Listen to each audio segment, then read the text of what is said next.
तो महाराष्ट्र के नए मुख्यमंत्री एकनाथ शिंदे ने उद्धव ठाकरे से अलग होने के बाद और मुख्यमंत्री बनने के बाद जो पहला टीवी इंटरव्यू दिया है वो एनडीटीवी इंडिया को दिया है। हमारे सहयोगी सोहित मिश्रा ने उनसे बातचीत की है और एकनाथ शिंदे ने इस बातचीत में ये कहा कि उन्होंने कभी किसी पद की मांग नहीं की थी। मुख्यमंत्री जो वो बनाए गए हैं उसका वो आभार भी व्यक्त कर रहे हैं और वो बार बार ये कह रहे हैं कि बाला साहेब ठाकरे के जो असली जो हिंदुत्व था उसको वही फॉलो कर रहे हैं और असली शिव सैनिक वही हैं। तो तमाम सवाल थे अब जो उससे पूछे गए, उनसे सोहित ने, हमारे सहयोगी ने उनसे पूछा, उसका जवाब उन्होंने दिए हैं। क्या कुछ उन्होंने कहा आपको भी दिखाते हैं। पिछले कुछ दिनों से चर्चा केवल महाराष्ट्र की राजनीति की हो रही है और इस सब के केंद्र बिंदु में केवल एक शख्स हैं, वो हैं एकनाथ संभाजी शिंदे। अब ये महाराष्ट्र के मुख्यमंत्री बन चुके हैं और एक्सक्लूसिवली एनडीटीवी इंडिया के साथ फिलहाल वो बातचीत कर रहे हैं। सर, बहुत बहुत शुक्रिया एनडीटीवी से जुड़ने के लिए। सबसे पहला सवाल ये होगा कि रविवार के दिन स्पीकर पद के लिए चुनाव हुआ, काफ़ी आसानी से ये जीत हासिल हुई। सोमवार के दिन जिस तरह से अभी एक और बड़ा चुनाव होने वाला है, लगातार बैठकों का दौर जारी है, आप इसे किस तरह से देखते हैं और इस जो आने वाले चुनाव है उसके लिए क्या कहते हैं? स्पीकर का चुनाव था वो हम लोग ने अच्छे वोटों से जीत लिया है, मेजोरिटी से, क्योंकि हमारे पास 166 वोट्स हैं। अभी सामने 107 और यहाँ पर 166, ये काफ़ी जो डिफरेंस है बहुत ज़्यादा है और ये डिफरेंस जो है दिन पे दिन बढ़ता जाएगा और ये पहली लड़ाई जो है स्पीकर की हम लोगों ने जीत चुके हैं। सर, अब सवाल शिवसेना को लेकर है। दोनों गुट की ओर से व्हिप जारी किए जा रहे हैं। सवाल उठ रहा है असली शिवसेना कौन सी है, नकली शिवसेना कौन सी है। कई आरोप लग रहे हैं कि ये असली शिवसेना नहीं है, आप पर कई आरोप लग रहे हैं। इसका आप क्या जवाब देंगे? देखिए, अभी स्पीकर जो विधानसभा के हैं उन्होंने शिवसेना विधानमंडल पक्ष के गट नेता के रूप में मुझे अपॉइंट किया है और जो चीफ व्हिप है वो भरत गोगावले को अपॉइंट किया है, क्योंकि हमारे पास मेजॉरिटी है। इससे पहले जो लीडर था, ग्रुप लीडर था अजय चौधरी और सुनील प्रभु व्हिप थे, वो उनके पास मेजॉरिटी नहीं, माइनॉरिटी में उन्होंने ये चेंज का बदलाव किया था, मुझे बदल दिया था। लेकिन आज जो हम लोग पिटीशन फाइल की थी स्पीकर के पास, डिसीजन दिया है उन्होंने, क्योंकि लीगली जिसके पास मेजॉरिटी होती है उसका ही चयन किया जाता है, कर दिया है। इसका मतलब दूध का दूध पानी का पानी हो गया है। बिल्कुल। अब आप मुख्यमंत्री बन चुके हैं, लेकिन जब ये पूरा मामला चल भी रहा था तब ये कहा गया कि जो उद्धव ठाकरे गुट है या जो दूसरा गुट है उनकी ओर से भी उनकी सरकार में आपको मुख्यमंत्री बनने का ऑफर दिया गया था। इसके ऊपर क्या कहना चाहेंगे आप? इसके ऊपर कुछ कहना चाहेंगे? मैं ऐसा कोई मेरी मांग ही नहीं थी या कोई अपेक्षा नहीं थी कि मुझे मुख्यमंत्री पद चाहिए। लेकिन जो एक आइडियोलॉजी का विषय था, एक बाला साहेब ठाकरे जी के हिंदुत्व की विचारधारा वाली बात थी और जो महाविकास आघाड़ी के जो घटक पक्ष है जिसके वजह से जो पार्टी के कार्यकर्ता नाराज थे, चुनाव क्षेत्र में काम नहीं हो पा रहे थे, इसलिए विधायक नाराज थे, क्योंकि हर एक विधायक की मंशा होती है कि अपने चुनाव क्षेत्र में भारी काम हो, डेवलपमेंट हो, लोगों को न्याय मिले। लेकिन ऐसी कोई भी बात दिखाई नहीं पड़ रही थी और उनके अस्तित्व की लड़ाई वो लड़ रहे थे, उनका अस्तित्व खतरे में पड़ चुका था। इसलिए हम लोग ने इसमें कोशिश भी की कि यहाँ पर इसमें दुरुस्त किया जाए, कुछ करेक्शन हो जाए, लेकिन हम लोग उसमें कामयाब नहीं हुए, क्योंकि अभी विधायक जो है 50 विधायक एक तरफ जाते हैं। इसका मतलब क्या है? इसमें गलती किसकी है?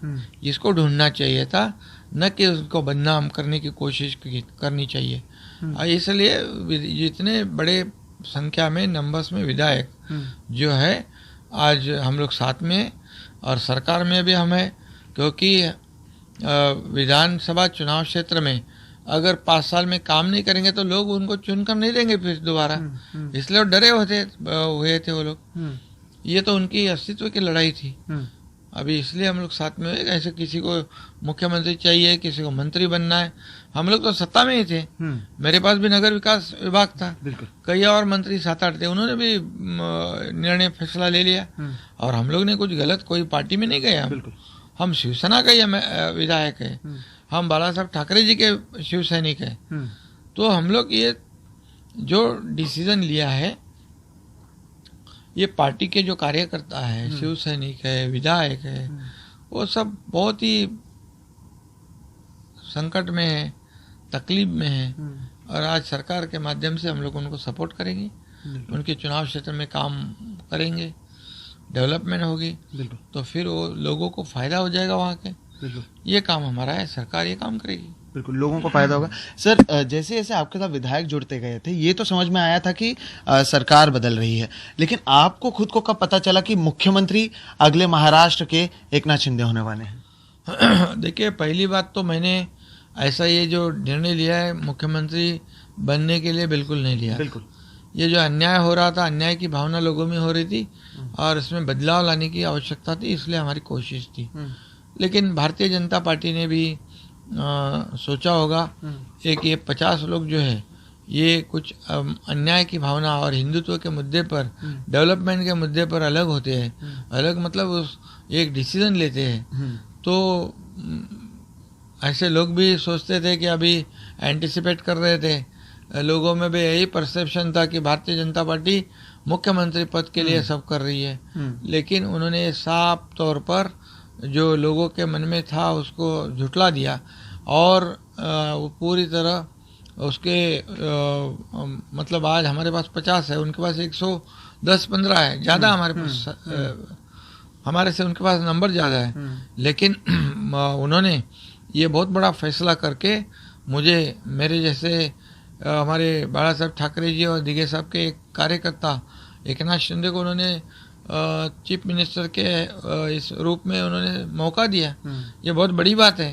ये चर्चा क्या सर तभी हो गई थी जिस दिन आप मुंबई पहुंचे थे, उससे पहले चर्चा हुई थी?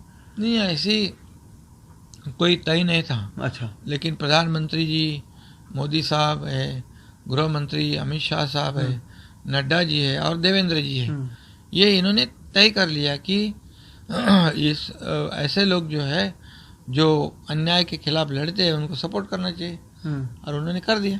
और फडणवीस साहब को लेकर भी सवाल है, क्योंकि उन्होंने तो प्रेस कॉन्फ्रेंस में हम सभी मौजूद थे तब कहा था कि वो सत्ता में शामिल नहीं होंगे, लेकिन बाद में जिस तरह से केंद्रीय बीजेपी की ओर से ट्वीट आए, मैसेजेस आए, उसके बाद उन्हें डिप्टी सीएम बनाया गया, इसके बारे में आप क्या कहें? बिल्कुल सही है। देवेंद्र जी ने भी मेरे लिए कोशिश की, उनका भी बहुत बड़ा योगदान है, मैं उनको भी धन्यवाद देता हूँ। लेकिन जब पार्टी ने आदेश उनको दिया कि सरकार में आपको रहना है और डीसीएम डिप्टी चीफ मिनिस्टर के जिम्मेदारी आपको लेनी है, तो उन्होंने मेरी भी उनसे बात हुई, तो उन्होंने कहा जिस पार्टी ने मुझे इतना बड़ा बनाया दिया है, सर्वोच्च पद दिया है, अभी पार्टी अगर बोलती है ये जिम्मेदारी आपको निभानी है तो मेरा जिम्मेदारी निभाने का मेरा कर्तव्य है। ठीक। सर 2-3 ऐसे मुद्दे हैं, एक आर्य में कारशेड का मुद्दा है, एक बुलेट ट्रेन का मुद्दा है। क्या ये मान लें कि कारशेड को लेकर आर्य में बन जाएगा और जो बुलेट ट्रेन को लेकर जो प्रोजेक्ट रुका हुआ है वो फिर से शुरू हो जाएगा? जितने भी प्रोजेक्ट, मैंने पहले ही कहा है कि जितने भी प्रोजेक्ट रुके पड़े हैं, प्रोजेक्ट जितने डिले होते हैं उतने कॉस्ट बढ़ती है उसकी, और लोगों को उसका कुछ फ़ायदा नहीं। तो इसलिए जितने प्रोजेक्ट जो प्रलंबित है उसको हम लोग आगे बढ़ाने की कोशिश करेंगे, बढ़ाएंगे, और लोगों को जल्द से जल्द ये सब प्रोजेक्ट है उसका फ़ायदा उनको मिले, ऐसा काम हम लोग करेंगे। सरकार की जिम्मेदारी यही है। ठीक है। अमरावती का एक मुद्दा है सर, जिस तरह से अभी गृह मंत्री अमित शाह ने भी उसे एनआईए को सौंप दिया है, बतौर मुख्यमंत्री आप इस पूरे मुद्दे को किस तरह से देखते हैं? जिस तरह से अमरावती में नुपुर शर्मा के सपोर्ट करने की बात की जा रही है, जिसके बाद एक शख्स की हत्या कर दी गई। बिल्कुल चिंताजनक बात है, इंसिडेंट जो है वो चिंता करने वाली बात है, और जो जिन्होंने ये हत्याकांड किया है वो सभी लोगों को अरेस्ट की गई है और एनआईए ने केस टेक ओवर की है। ये नेशनल लेवल की ये जो केस है, ये इंसिडेंट है, ये इसके ऊपर सरकार पूरी तरह ध्यान रख के रखी है। मेरा आखिरी सवाल है सर, जो शिवसेना के पक्ष प्रमुख हैं उद्धव ठाकरे, उनका एक पत्र आया था ये कहते हुए कि आपको विधिमंडल नेता के तौर पर से वो निकालते, लेकिन इस तरह से स्पीकर की बात, जिसकी बात आपने भी कही कि आपको वो रखा गया है, क्या आने वाले दिनों में ये समझाया जाए कि आप उनसे बातचीत करेंगे, या इस मुद्दे पर भी कोई आप बातचीत करने के पक्ष में हैं, या अभी इस पूरे मुद्दे पर जनता क्या समझे? देखिए, जो फैसला हुआ है गट नेता और चीफ व्हिप, वो तो पिटीशन हम लोग ने फाइल की थी और हमारे पास मेजोरिटी है, हमारे पास नंबर है और डेमोक्रेसी में नंबर को अहम महत्व है, इम्पोर्टेंस है और वो उन्होंने डिसीजन दिया। मैं स्वागत उनका करता हूँ और बाकी बात मैं अभी कुछ नहीं कहना चाहता हूँ। बहुत बहुत शुक्रिया सर, इतना समय देने के लिए, इतनी सारी चीज़ों के बीच में भी। तो एक्सक्लूसिवली एनडीटीवी इंडिया पर आपने महाराष्ट्र के मुख्यमंत्री एकनाथ शिंदे को सुना, किस तरह से हर एक मुद्दे पर उन्होंने अपनी बात रखी और किस तरह से आगे की रणनीति होगी, वो चाहे कई मुद्दे हमने उठाए, हर एक मुद्दे पर वो जवाब देते हुए नजर आए। मुंबई से कैमरा पर्सन राजेंद्र दयालकर के साथ सोहित मिश्रा, एनडीटीवी इंडिया।